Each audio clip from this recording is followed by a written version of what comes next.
Hello, I'm Anthony. Welcome back to the Cherry Audio Elka-X tutorial series. I'm going to have a look at the two LFOs in this synth today.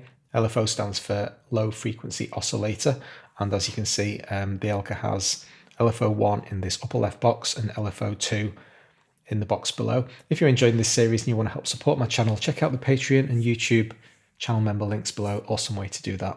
Okay, so we've got a brand new preset here, and as usual, I'm going to go into single oscillator monophonic mode. So I've got the simplest possible sound to play with. LFO1 first. Now, low frequency oscillators are generally used as modulation sources. In other words, they don't typically generate sound themselves. Ordinarily, they're operating so slowly that it's not audible to human ears. We generally start hearing things up at around 20 hertz, whereas a low frequency oscillator generally operates below that level.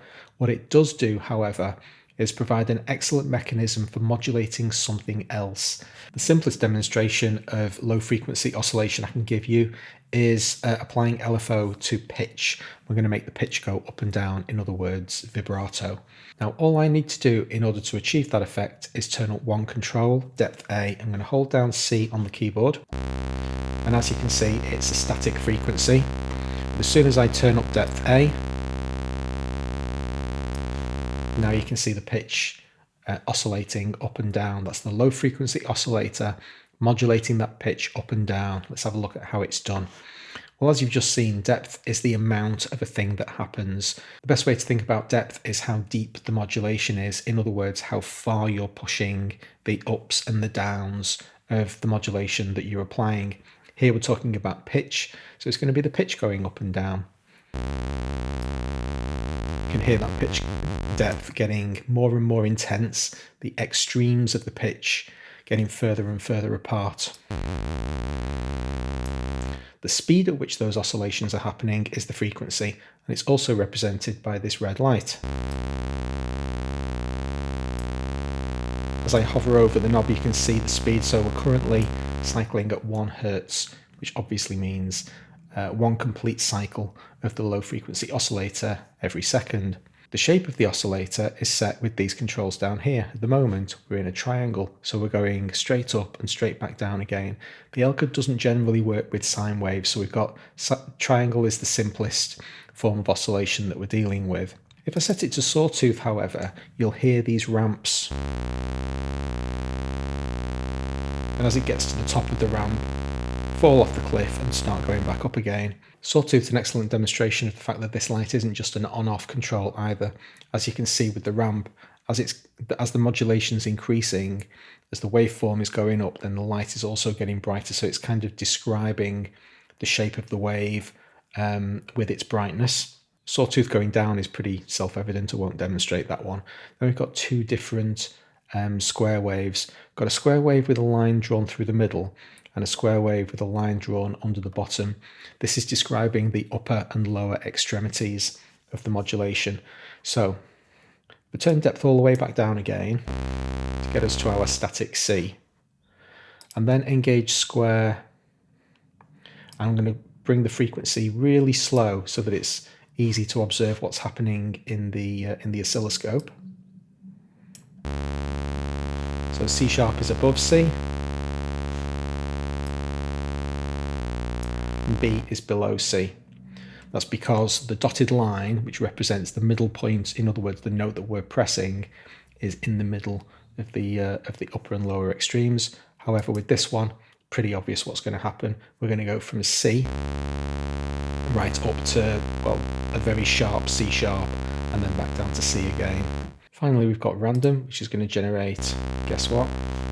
Some random pitches. So now we've got increase the depth so we get some crazy variances. There's a B plus 16, C sharp plus 12. It's basically just going to vary anywhere in between the upper and lower extremes set for that modulation range, the depth range. Notice that everything that we've done so far has been on the left hand side of this LFO box, the A controls. We'll worry about B in a moment. Finally, on the top row of buttons, we've got reset. At the moment, reset isn't engaged, which means the LFO is constantly doing its thing in the background and doesn't care about what notes you press on the keyboard. If I set up a very slow ramp,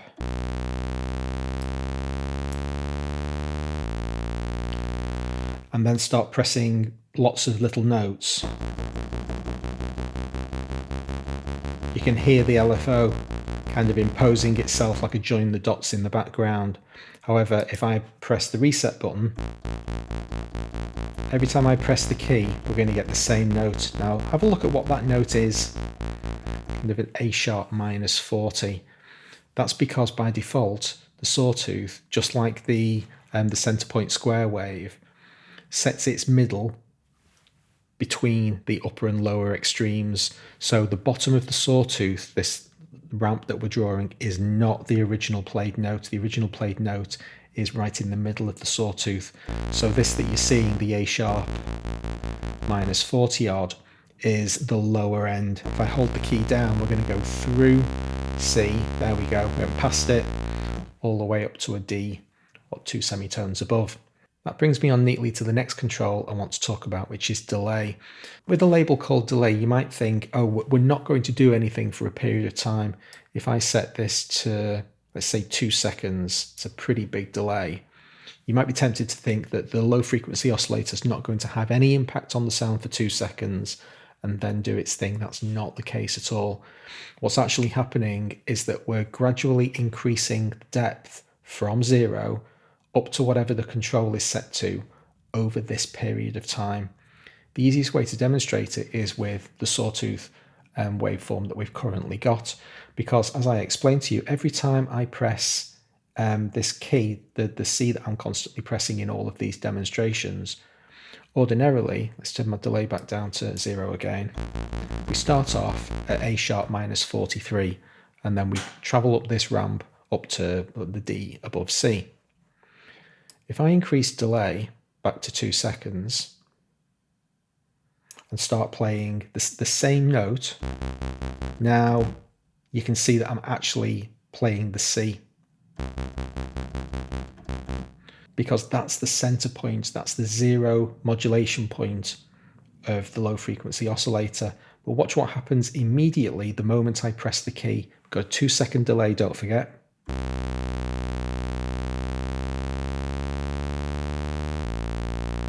It's a little bit difficult to figure out what was going on, but basically it starts drawing little waves and then bigger waves and bigger waves and bigger waves and bigger waves in exactly the same way as if we started out with no modulation at all and no depth.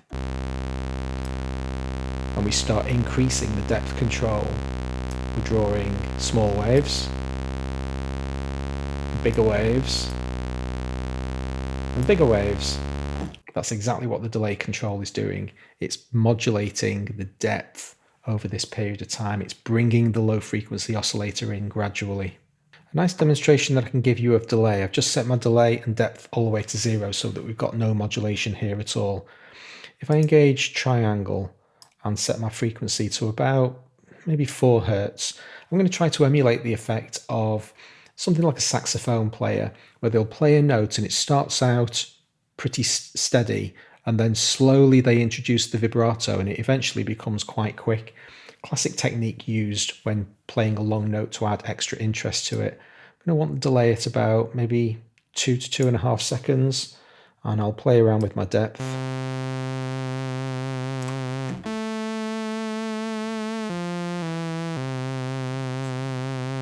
Don't want to get too dramatic, you know, this is quite a subtle effect.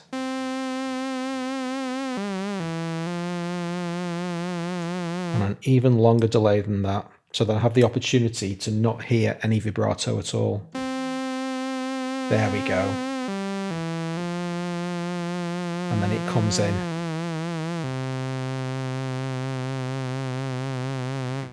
You don't have to have absolutely crazy settings with pitch bends to get some really nice effects. Let's turn the delay back off again. Now it's time to discuss the difference between depth A and depth B. This is basically just 2 different controls that we have over the amount of routing to different destinations. So depth A goes to the oscillators. This is the oscillator pitch that we've been playing with, this control down here. I'll bring it back in again and then turn oscillator 1 off. and the modulation stops. Oscillator 2 happens to be on, but it's pointless because the volume's at 0. It also routes to the pulse width of oscillators 1 and 2. At the moment you wouldn't hear any effect because we've got a sawtooth, but if I switch to pulse, there you can hear and see the pulse width being modulated. Depth B deals with the filter, amplitude, and sequencer rate. We've not talked about the sequencer, so we'll ignore that one for today, but we can have a look at filter and amplitude. Here's the filter control. No depth at the moment, no depth B. Doesn't matter what depth A is set to now, because depth A is not doing anything. There's depth B. So we can have different amounts of modulation going to these two different sets of destinations.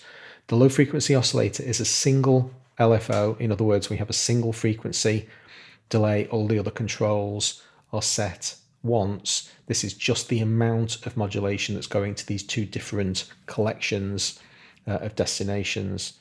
So that was the filter that we just heard. And then amplitude is going to be the volume that goes up and down. In other words, tremolo.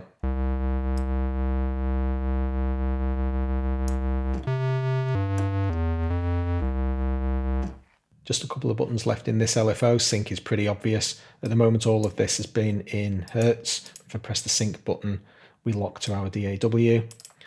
The last button to talk about is mod wheel. In order to demonstrate this, I just need to make one change to the sound. I'm just going to turn this slider down because it'll interfere with the example, and I'll demonstrate what that does in a moment. Just bear with me for now. So at the moment, I'm going to turn depth A all the way down. Got nothing else engaged over on the routing. So we've just got an amplitude control here. We turn my modulation wheel all the way down, engage the mod wheel button, which means there is no depth. It doesn't matter what I set this control to, there's going to be no tremolo. You can see in the oscilloscope, absolutely stable. Now I start increasing my modulation wheel.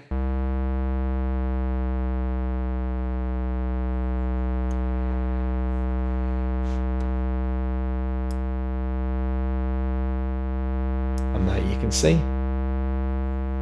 the volume, in other words the height of this wave, going up and down. And when we get to about 3 or 4 Hertz, it becomes recognizable as tremolo that you'll have heard 1,000 times. Right then, let's disable LFO 1 and go over to have a look at LFO 2. This is a much simpler oscillator. In fact, it's a pure triangle low frequency oscillator. You don't get the opportunity to choose any waveforms, and it's hardwired or routed to specific destinations. Now, what's not immediately obvious from this section is that the primary means of control of LFO 2 are your wheels. You've got your pitch bend wheel, but your other unlabeled wheels, or the ones labeled LFO 2, are actually your modulation wheel. And that's why I had to turn one of these sliders down when I was demonstrating the mod wheel for LFO 1, because it basically was on and active. And this is the way it works. Turn everything down so we've got a completely flat LFO. First thing that I'm going to do is turn my mod wheel down, and this is the depth slider, the 2 oscillator. I'm going to turn that up, press a key, turn my mod wheel up, and there you can hear the pitch went down, but it doesn't seem to be coming back up again. Obviously it is, you can see it's just very, very slow.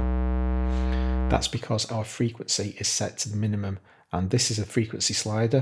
We've got an initial frequency that we can specify.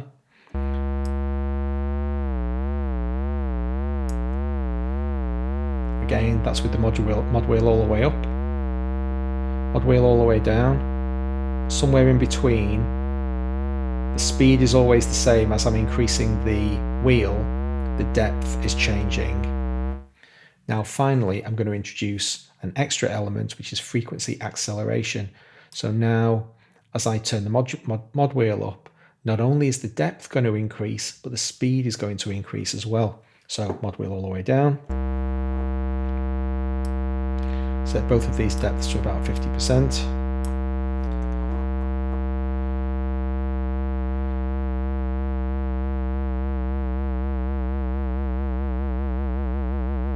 So the depth and the speed are both accelerating. and make that depth more accentuated and slow the speed down a little bit.